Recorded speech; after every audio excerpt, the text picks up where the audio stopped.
सार के खेत के एक बार जोता दिलिए लेकिन चोर कहियो जे है से खर नहीं माने के तैयो एके खर भ गेल सार के हम होई कहा देबे एहि बेर टाइम के एकरा हम सार के पटा देबे सबटा खर मार देबे सब सार देवे जेता देखो तो पूरे सार खेत में खर फिर से पीने के गेल है बाबू की भेलो खेती के एक दिन जो है ना पटा दहा पटेला के बाद खर तो गल जेता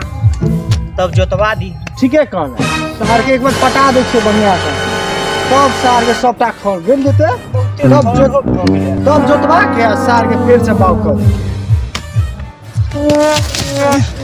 बाबू फोने लो की भेलो रे सार कले रे आधार पर लावे छै गिरल फोने लो बाबू हम के करे नहीं पता देखियो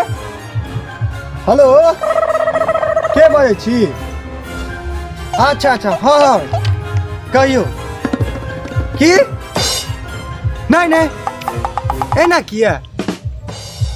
नहीं नहीं देखियो हे अब भैल गेल है एना करबे तो ठीक नहीं बुझाए है नहीं नहीं अब कतौ के रहबै देखियो हे एना नहीं करू सुनू ना हे हेलो हेलो की भेल बाबू हो की कहियो दाइल जे लड़का देखने रहियो फाइनल जे केने रही ना कैंसिल भ गेलो ओकरे अखन फोन रहे कहै छले कि जे अहाँ ओते दहेज नहीं देबै एहि सब दुआरे अहाँ बेटी के शादी नहीं करब बात कहिया हाँ बोलो हमर दोस्त कहने छले हमरा गांव में एकटा लड़का है नौशार कहै नहीं है घर में लड़का नगर में शोर एते दिन से हम परेशान छली बता तू कह नहीं सकै छले सार बुढ़वा के बुढ़ारी में बतवे मारलक हन की बोलला रे नहीं बाबू एनते कहलिया हन